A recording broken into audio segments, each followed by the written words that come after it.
300 लोगों का जवाब आएगा। हमारे पास कुछ है ही नहीं तो क्या लगाए दाव पर। अरविंद भाई सही है गलत है? हमारे पास कुछ है ही नहीं तो दाव पर क्या लगाएंगे। जबरदस्त टॉपिक है, मुझे बहुत अच्छा लगा ये जब मैंने सुना कि अगर सफल होना है तो दाव पर क्या लगाओगे। लेकिन ऐसी बात जब हिंदुस्तान के 80% लोग ऐसे हैं जिसको बोला जाएगा कि आप सफल होना चाहते हो, पैसा कमाना चाहते हो, अपने हर सपने को पूरा करना चाहते हो, एक आलीशान जिंदगी जीना चाहते हो, तो दाव पर क्या लगाओगे। जब ऐसी बात आती है तब तुरंत रोते हुए हर किसी के मुंह से जवाब आएगा, कुछ नहीं लगाएंगे सर, क्योंकि हमारे पास कुछ है ही नहीं दाव पर लगाने का, हम लगाएंगे क्या। जी हाँ, बिल्कुल जबरदस्त शानदार शानदार टॉपिक है। और इस बात को समझते हुए जी, बहुत सारे लोगों का मैसेज भी आ रहा है, लेकिन मैं आपको बताना चाहता हूँ दाव पर क्या लगाना है। और उसकी कहीं स्कूल नहीं है, उसका कहीं इन्वेस्टमेंट नहीं है, ऐसी उसकी कोई बैंक नहीं है जहां से आपको मिल पाए। दाव पर लगाना है आपका जिद। लिखना है तो लिख लीजिए सर, दाव पर लगाना है आपका जिद, दाव पर लगानी है आपकी भूख, दाव पर लगानी है पागलपन, आपका पागलपन, दाव पर लगाना है आपका विश्वास, दाव पर लगाना है आपका जुनून। ये बात को समझना बहुत जरूरी है, क्या लगाएंगे दाव पर।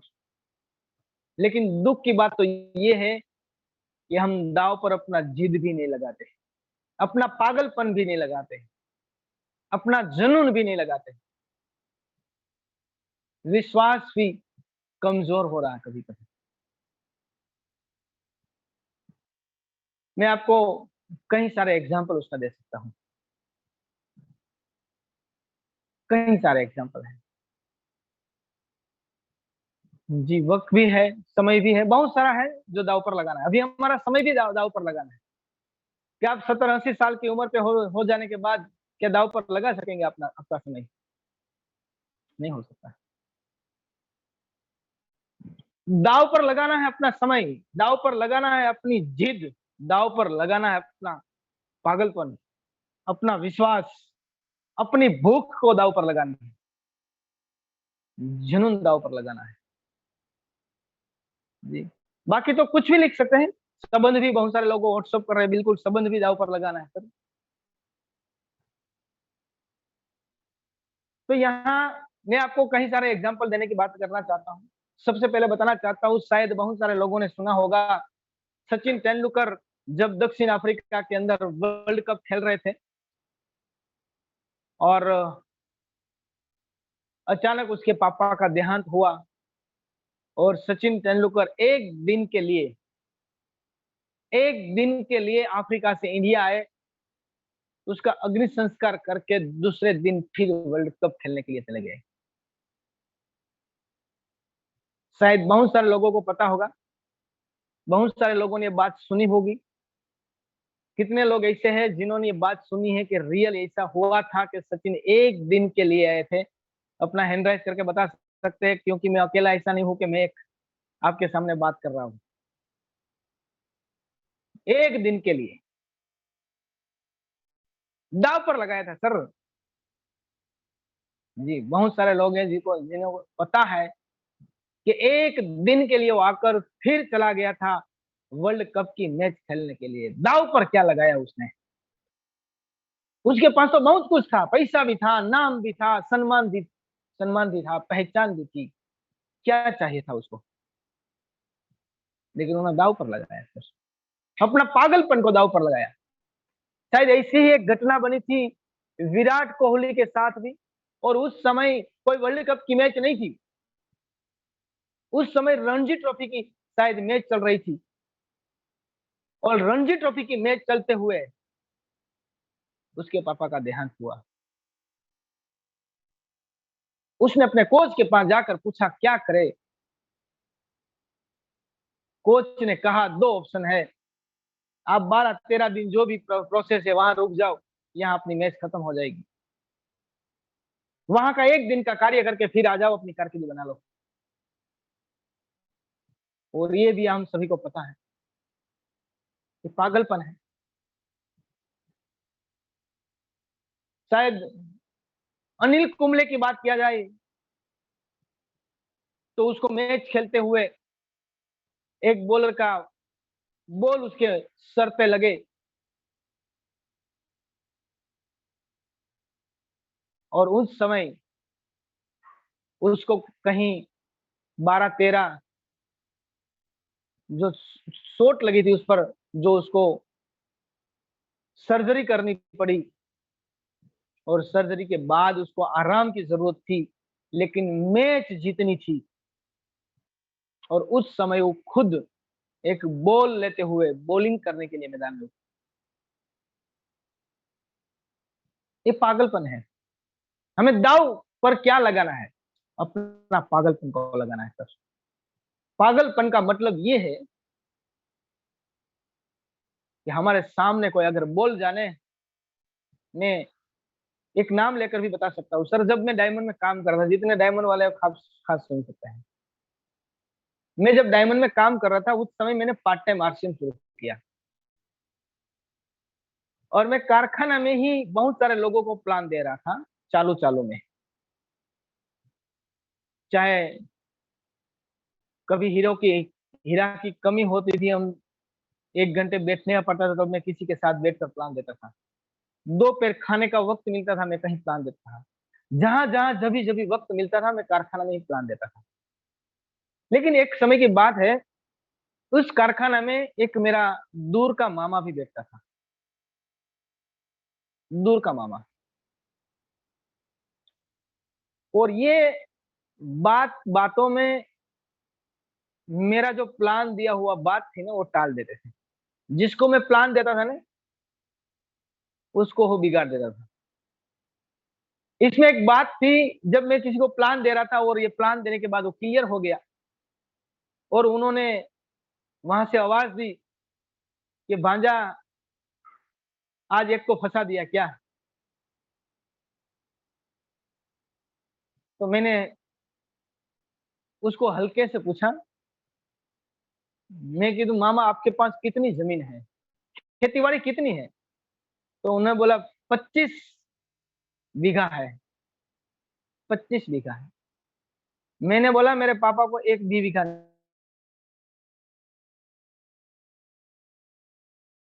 मुझे। और आज के बाद अगर बीच में कभी बोला ना, तो मैं भूल जाऊंगा कि आप मेरे मामा हो। चालू कारखाने में बोल दिया था। आज के बाद अगर कभी बीच में बोला ना, तो मैं भूल जाऊंगा कि आप मेरे मामा हो, क्योंकि मेरे पापा को एक भी बीघा जमीन नहीं है, और मुझे आरसी में ही करना है। ये बात को समझ लेना।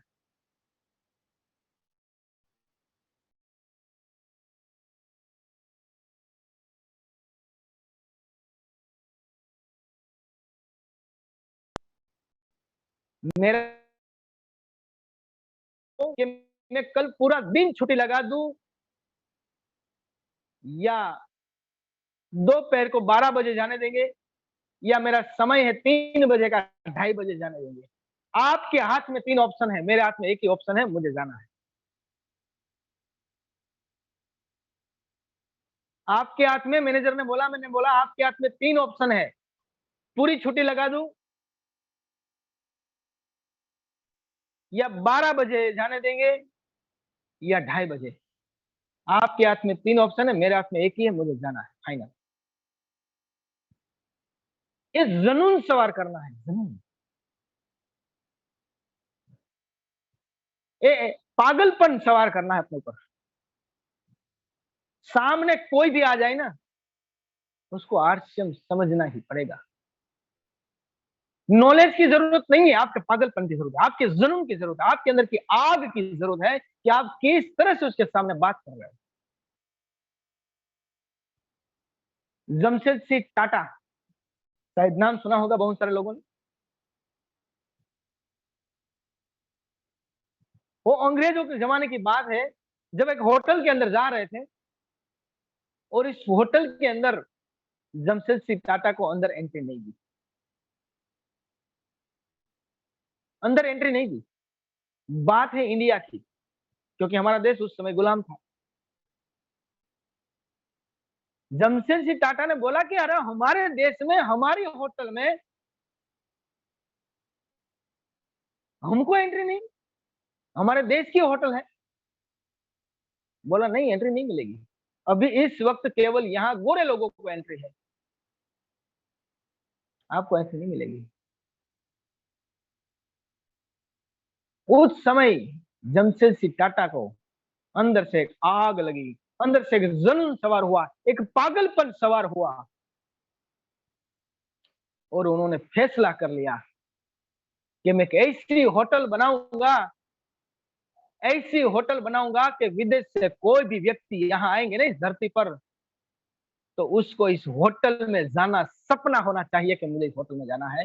और आपने शायद नाम सुना होगा, मुंबई में ताज होटल बनाई। जाना है, सपना हो जाए।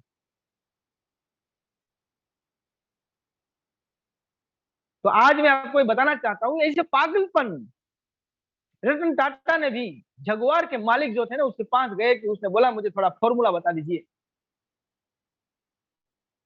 कुछ सीखने की बात थी।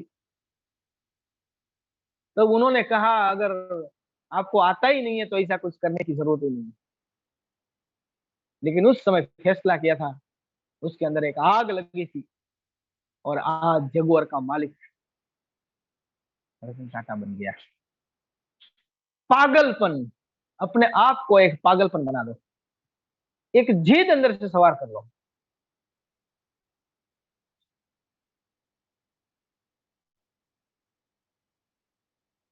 मैं आपको इसीलिए बताना चाहता हूं, भीड़ का हिस्सा मत बने, भीड़ की वजह बने। लिख लीजिए सर, ये सब सबके लिए बहुत महत्वपूर्ण पद है। भीड़ का हिस्सा मत बने। कहीं बहुत बड़ी भीड़ बनी है ना, उसमें आप हिस्सा बनकर जाओगे तो भीड़ का हिस्सा कहलाओगे। भीड़ की वजह बने। आपने क्यों भीड़ इकट्ठी की? कौन सी ऐसी वजह थी? कौन ऐसा व्यक्ति था जिन्होंने भीड़ इकट्ठी की? भीड़ की वजह बने।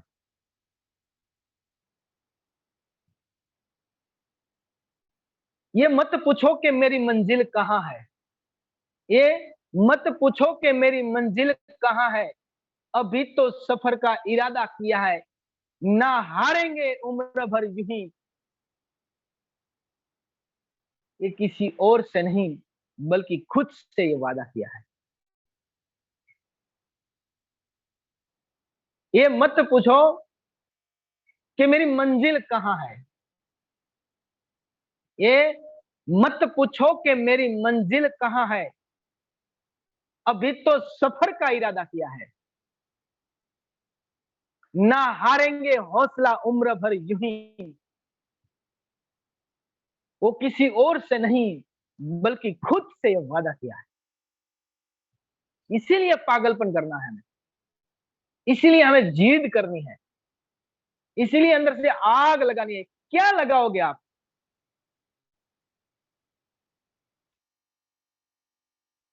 इतना पैसा तो है नहीं हम लगा सकेंगे।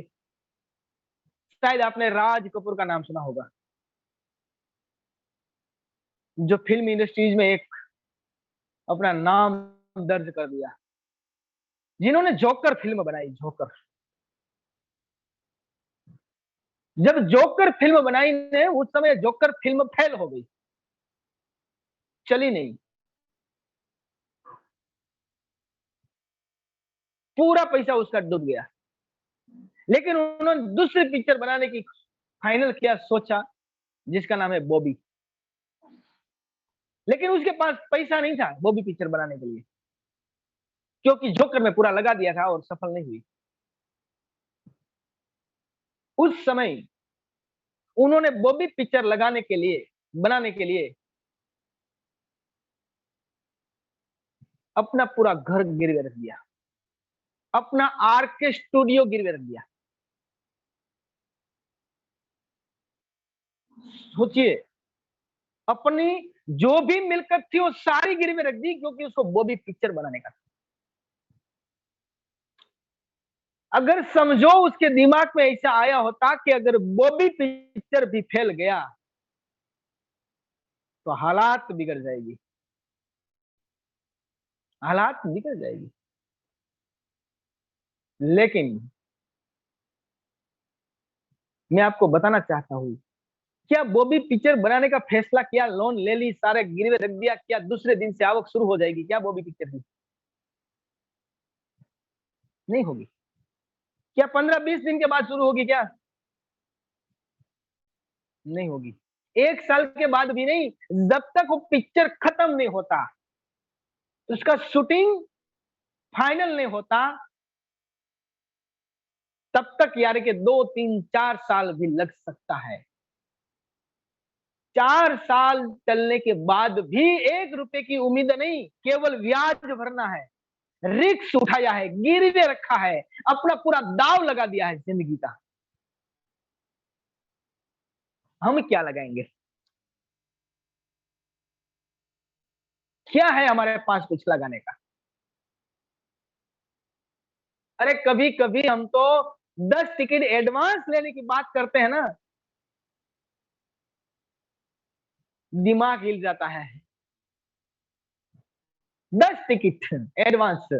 आज पूरे विश्व में बहुत सारे लोग अपना पूरा दाव पर लगा देते हैं, ऐसे बहुत सारे एग्जाम्पल है सर।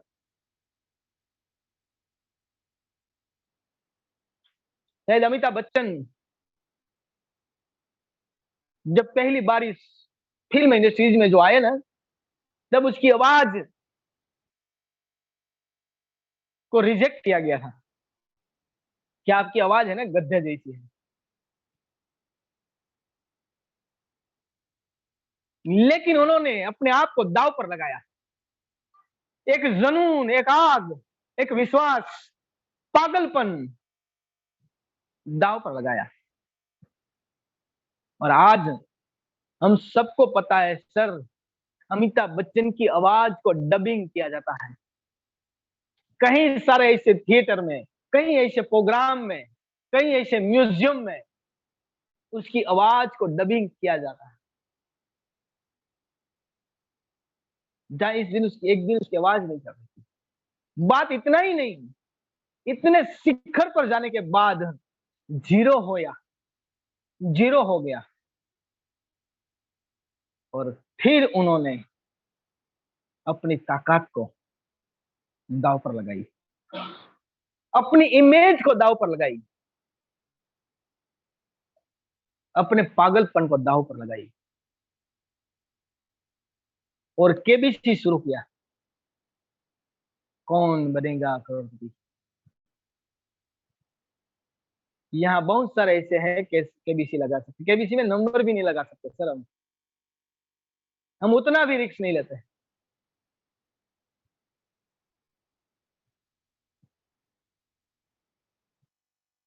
क्या दाव पर लगाएंगे सर? दाव पर लगाना है, आज के बाद आपका जीत को दाव पर लगाना है। कुछ भी हो जाए, अगर कोई सामने आए ना कोई बात लेकर, तो जीत आ जानी चाहिए।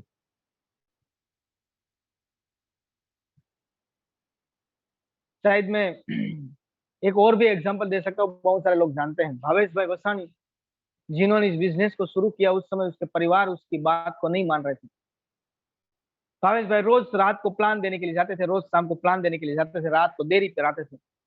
उसके पापा को ऐसा लगता था यार कहाँ जा रहे हैं रोज रात को, तो उन्होंने बोला पापा आरसीएम कर रहा हूँ, लेकिन उसके पापा को आरसीएम समझ में नहीं आ रहा था। ऐसे लगातार चलते हुए एक दिन ऐसा बना हुआ कि उसने पापा ने बोला,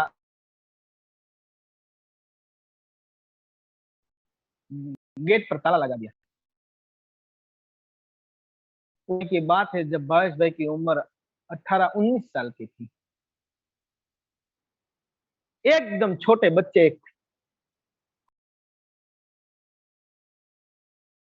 उसकी बहन रोने लगी कहाँ जाएंगे वो, फिर उसको अंदर लेने की एक रिक्वेस्ट की, प्रार्थना की।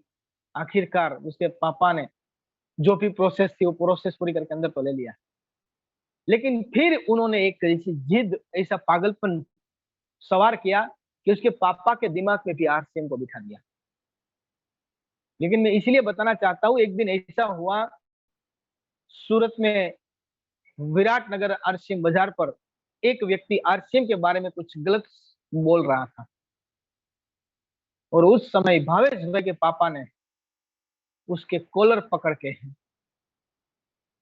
पूरे सटन का हर बटन तोड़ दिया और बोल दिया कि आज के बाद आरसीएम के बारे में कुछ भी बोला ना तो मेरे से बुरा कोई नहीं होगा। ये पागलपन, ये जिद हमें, एक आम व्यक्ति को जहां कुछ लगाने वाले नहीं होने के बाद भी हमें लगाना पड़ता है अपना जुनून को, अपने आग को, अपने विश्वास को लगाना पड़ता है।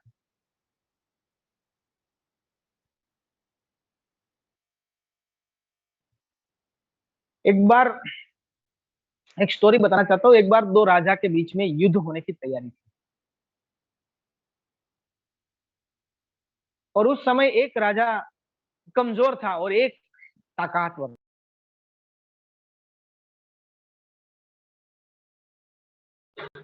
था, लेकिन कमजोर था, कम था।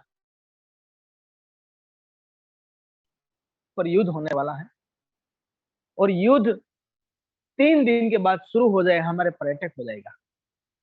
अब जो कमजोर राजा था, उसका जो प्रधान मंत्रिमंडल था, उन सभी ने मिलकर प्लानिंग किया क्या किया जाए। तो उसका सेनापति था, उन्होंने कहा कि अगर मेरी बात मानी जाए तो मैं एक राय रखना चाहता हूँ। उसने बोला क्या, बताइए। तो उसने बोला कि अगर युद्ध की तैयारी हो चुकी है और 3 दिन के बाद हमारे पर अटैक होने वाला है, तो हम क्यों इंतजार करें, आज ही उस पर अटैक कर दें, हम पहले वार कर दें। पहले वार करने के लिए सेनापति ने अपना टीम को तैयार की, अपनी सैन्य को तैयार किया और युद्ध करने के लिए निकल पड़े। जब सामने वाले के मैदान में जाने का था, उस समय बीच में एक नदी आती थी, और पूरा सैन्य इस नदी को पार करते हुए पुल पर से, ब्रिज पर से प्रसार हुआ। जैसे ही नदी को पार कर दिया, सेनापति ने पीछे जो ब्रिज था उसको तोड़ दिया। सैन्य ने बोला ये क्या कर रहे हो। सेनापति ने बोला कुछ नहीं, दो ही रास्ता है, या तो लड़ना है और जीतना है, या तो डूबकर मरना है। या तो जीतना है, लड़कर जीतना है, या डूबकर मरना है। फैसला आपके हाथ में है, क्या करना है। और कहावत है, मरता क्या नहीं करता। और जो मजबूत सेना थी, जो मजबूत राजा था, उसकी हार हुई, क्योंकि अगर जीतना चाहते हो तो हारने का सभी दरवाजा बंद कर दो। अगर जीतना चाहते हो तो हारने का सभी दरवाजा बंद कर दो। अगर आगे बढ़ना चाहते हो तो पीछे मुड़ने का हर दरवाजा बंद कर दो। हम क्यों नहीं कर पाते पता है, क्योंकि हमारी आजीविका चल रही है। आपको पता है, अगर आरसीएम नहीं होगा तो डायमंड से 15-20 हजार 25 हजार आ रहा है, कोई टेंशन नहीं है। अरविंद भाई, हाँ दोनों अरविंद भाई।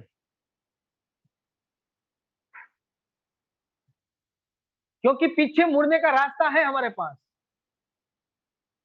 हमने दरवाजा खुला रखा है। अगर नहीं होगा तो कोई बात नहीं, खेतीबाड़ी है, हम कर लेंगे।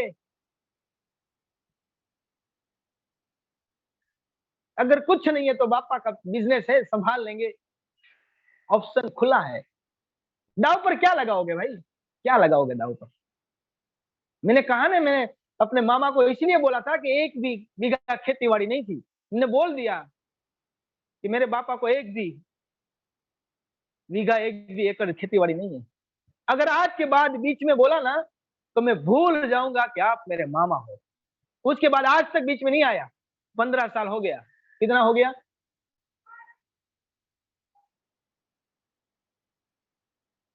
क्योंकि पागलपन की बात की। मैंने फुल टाइम आरसीएम शुरू कर दिया था। जितने भी जान पहचान वाले थे, जितने भी रिश्तेदार थे, उन सभी को बोल दिया था कि मैं आरसीएम में फुल टाइम कर रहा हूं, क्योंकि मुझे जितना आरसीएम अपनी आमदनी जो थी डायमंड से, उतना मुझे आरसीएम से आ रहा। अब मुझे पीछे का रास्ता मैंने बंद कर दिया था। हारने का दरवाजा ही मेरे पास नहीं था। मुझे एक ही दरवाजा था मेरे पास, किसी भी हाल में मुझे आरसीएम से रॉयल्टी पाना है, किसी भी हाल में मुझे आरसीएम से टेक्निकल पर जाना है। और मैं आपको एक और चीज बताना चाहता हूं। मुझे बताइए, क्या भारत में कहीं विश्वास की डिग्री लेने की क्या स्कूल है क्या?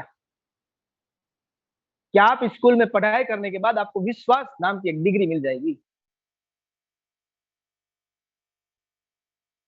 क्या महेश भाई है कहीं ऐसी स्कूल? सभी महेश भाई अपना ढूंढिए लाए, अगर आपको कहीं नजर आए तो। क्या आपको जुनून सवार करे ऐसी स्कूल या कॉलेज या यूनिवर्सिटी है इस दुनिया में? कि आप स्कूल में जाकर, आप इस यूनिवर्सिटी में जाकर पढ़ाई करने के बाद आपको 2-3 साल के बाद आपको एक सर्टिफिकेट दिया जाएगा कि आपके अंदर इतना जुनून है कि आपके पास सर्टिफिकेट है? क्या कहीं स्कूल और कॉलेज में जिद की बात पढ़ाई जाती है क्या? तो क्या कहीं पैसों से खरीदा जाता है क्या? कि चलो मैं भरत भाई सोलंकी से डायमंड के बदले में थोड़ा जिद खरीदी लूं, कि मैं आपको थोड़ा डायमंड दे दूं, आप मुझे थोड़ी जिद दे दो। ऐसी कहीं खरीदी होती है क्या? नहीं होती है। क्या पागलपन कहीं खरीदा जाता है क्या? लोन पे मिलता है क्या पागलपन कहीं? उधार मिलता है क्या कहीं? नहीं। हमें उस यूनिवर्सिटी में जाना है जहां से हमें पागलपन सवार कर दे, जहां से हमें जिद मिले, जहां से हमारा विश्वास खड़ा हो, जहां से हमारे अंदर जुनून सवार हो। वही यूनिवर्सिटी में हमें पढ़ाई करनी है। ऐसी मार्केट में कहीं नहीं है यूनिवर्सिटी है। ये मिलेगी केवल आरसीएम से। ये मिलेगी आरसीएम के सेमिनार से।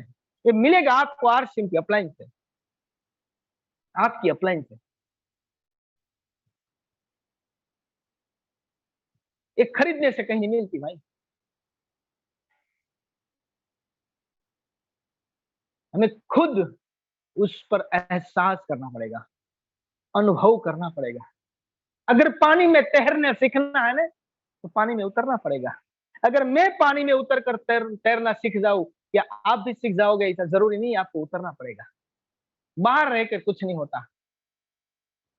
इसलिए मैं कई बार कहता हूं, अगर छक्का लगाना चाहते हो तो क्रीज को छोड़ना पड़ेगा।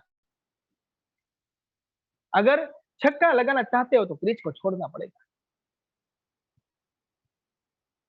कहां से विश्वास होता है भाई?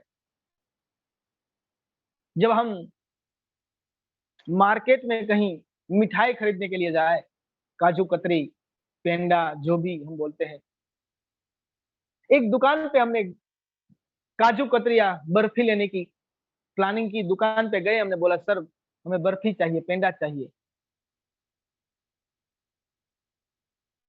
तो बोलेंगे सामने है 3-4 आइटम कि ये जो बर्फी है उसका 420 रुपया भाव है, उसका 450 है, इसका 480 है, और उसका 510 है।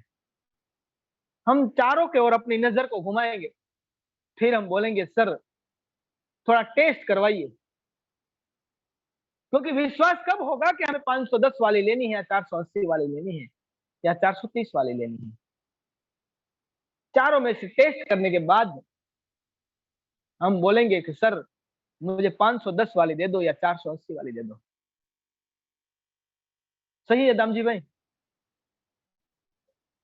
हाँ, हम टेस्ट करेंगे। टेस्ट करने के बाद हम खरीदारी करेंगे। लेकिन दूसरे दिन आपको फिर मार्केट में जाना पड़ा चिल्ली पाउडर लेने के लिए, मिर्ची पाउडर, मिर्ची पाउडर। और आप जिस दुकान पे गए वहां भी आपके सामने 4 बॉक्स रखा गया है। एक का भाव है 200, एक का भाव है 220, एक का भाव है 250 और एक का है 280। अब क्या करोगे दाम जी भाई? एक एक चमची चारों में से थोड़ा टेस्ट करवाइए।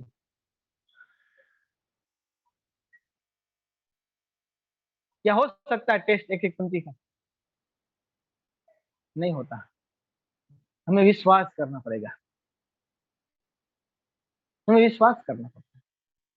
और इस दुनिया है ना, विश्वास के आधार पे ही तो चलती है। इस दुनिया विश्वास के आधार पे चलती है। जिस दिन आपके अंदर इतना विश्वास खुद पे आ गया कि मैं इस दुनिया में आया हूँ और मुझे आरसीएम बिजनेस मिला है, मुझे इतनी बड़ी टीम मिली है, मुझे इतना बड़ा नॉलेज मिल रहा है, तो मैं विश्वास खड़ा कर पाऊंगा, इस आरसीएम में सफल हो जाऊंगा। फिर भी विश्वास की बात मैं कहना चाहता हूँ।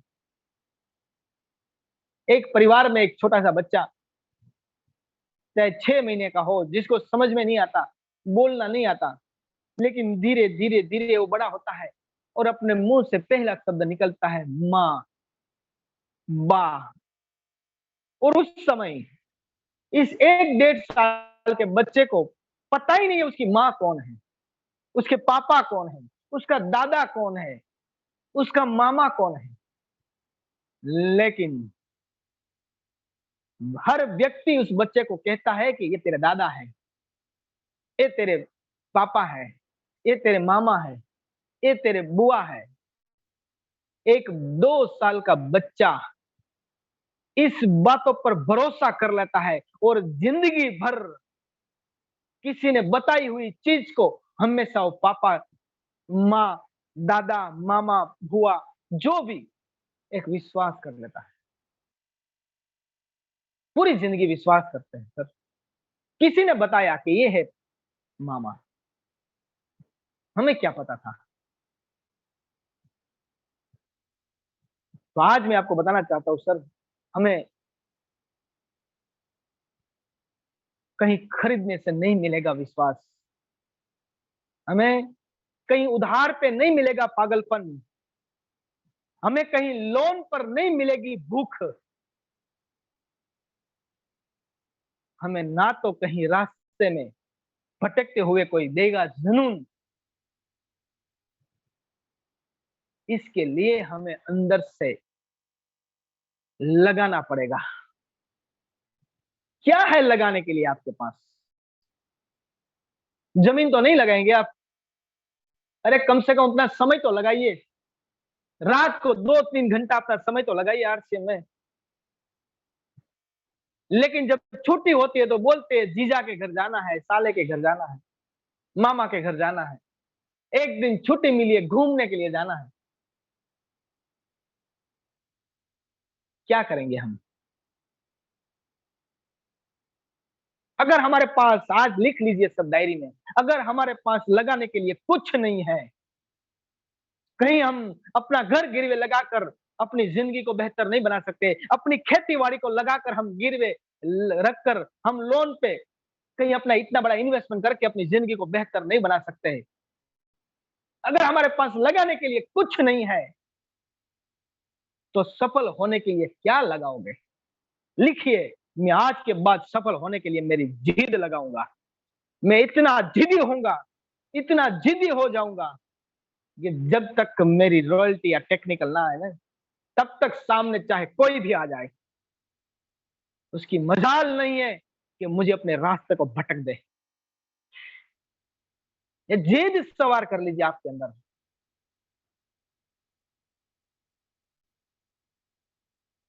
क्यों हम किसी औरों के पैर पर चलना चाहते हैं? क्यों औरों के आधार पर चलना चाहते हैं? भूख लगाइए सर, आपकी जिंदगी में भूख लगाइए। भूख कोई किसी को लगे और खाना मुझे पड़े, ऐसा होता ही नहीं सर कि महेंद्र भाई को भूख लगी और मैं खाना खा लूं। कोई नहीं कहता। आपके अंदर भूख लगनी चाहिए, भूख लगाइए जिंदगी में। कि क्यों मैं एक एक घंटा अपना बर्बाद कर रहा हूं। लगाने के लिए तो कुछ है नहीं, भूख लगाई अपनी, पागलपन लगाइए, पागलपन, वो पागलपन बन जाए। दशरथ मांझी ने अपनी पूरी जिंदगी पहाड़ तोड़ने में लगा दी, पागलपन बन गए। जब तक तोड़ेंगे नहीं तब तक छोड़ेंगे नहीं। अगर किसी ने नहीं देखा हो तो एक बार पिक्चर देख लीजिए, the Mount Everest, Dashrath Manjhi. Dashrath Manjhi picture का नाम है। बहुत अच्छा अच्छा डायलॉग है, भगवान के भरोसे मत बैसिए, क्या भरोसा भगवान आपके भरोसे पर बैठे। उसमें डायलॉग है, भगवान के भरोसे मत बैठिए, क्या भरोसा भगवान आपके भरोसे पर हो, कि आपको इस धरती पर भेजा है, आप कुछ करोगे। आप पर भरोसा रखा है भगवान ने भाई, कि आप कुछ करोगे।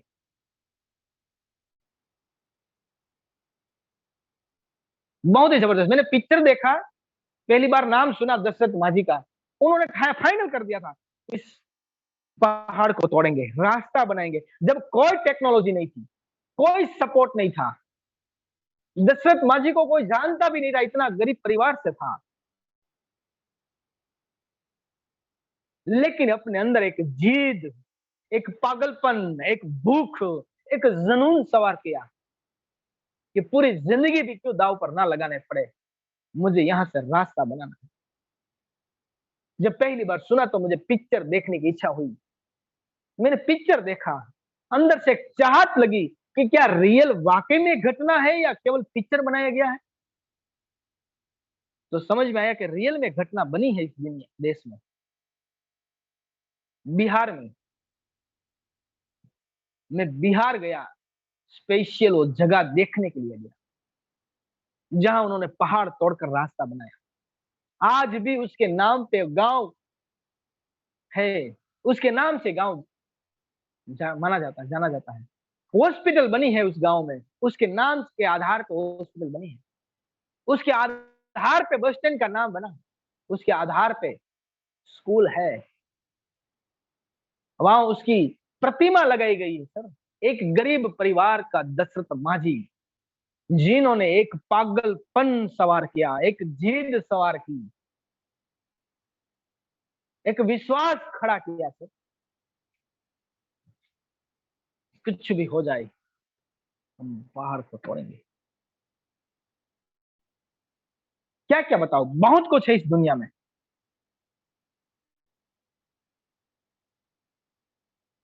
जिंदगी कुछ देती नहीं है, जिंदगी हमेशा लौटाती है। ये भी लिखना है तो लिख लीजिए, जिंदगी कभी देती नहीं है, जिंदगी हमेशा लौटाती है। आप क्या देते हो उसके बदले में जिंदगी आपको क्या लौटाती है। आप क्या दे रहे हो जिंदगी को, जितना दे रहे हो इतने दे रही है आपको जिंदगी। आप 10-12 घंटे अपनी ड्यूटी में दे रहे हो तो 10-12 घंटे को आपको लौटा कर देती है 10-15 हजार, 20 हजार, 25 हजार। आप जो स्किल दे रहे हो, स्किल के आधार पे आपको पैसा लौटा रही है। जिंदगी कभी कुछ देती नहीं है, जिंदगी हमेशा लौटाती है। और ये लौटाती तब है जब आप उसको क्या देते हो, क्या देते हो आप उसको। बहुत सारे लोग करोड़ों रुपया देते हैं, लगा देते हैं पूरी दाव अपनी जिंदगी का, जिंदगी उसको लौटा कर देती है। और भरोसा भी नहीं क्या लौटा कर दे, कभी हार भी लोगों को लौटा कर देती है। लेकिन यहां हमें क्या देंगे, हमें क्या देना है। ना तो हमें अपनी खेत बेचकर कुछ देना है आरसीएम में, ना तो अपनी इनकम कमा कर उसमें कुछ देना है, ना तो हमें किराया भरना है। क्या देना है,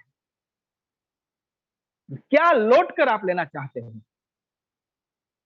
तो कुछ देना शुरू करो, अपना समय दो,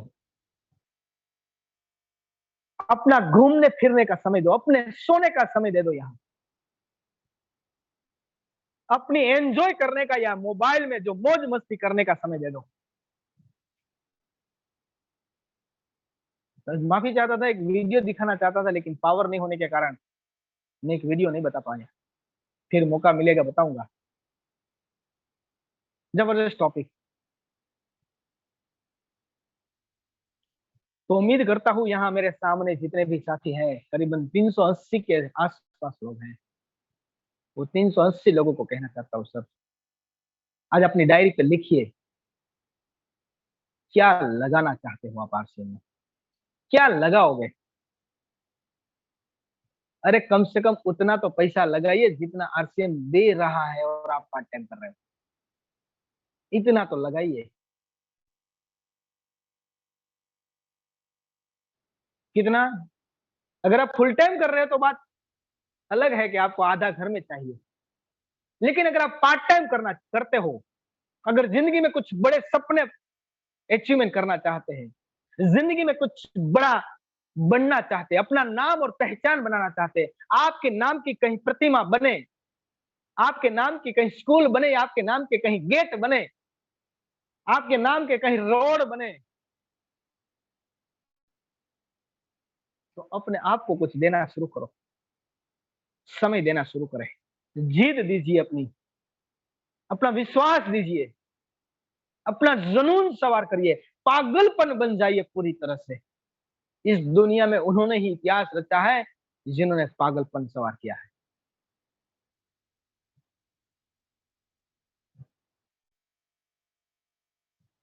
तो ज्यादा वक्त नहीं लेते हुए आपको आज अंदाजा आ गया है कि हमें क्या लगाना है सफल होने के लिए।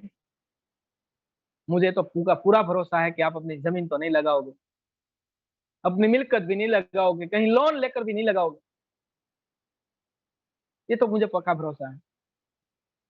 लेकिन कम से कम अपना समय तो लगाइए,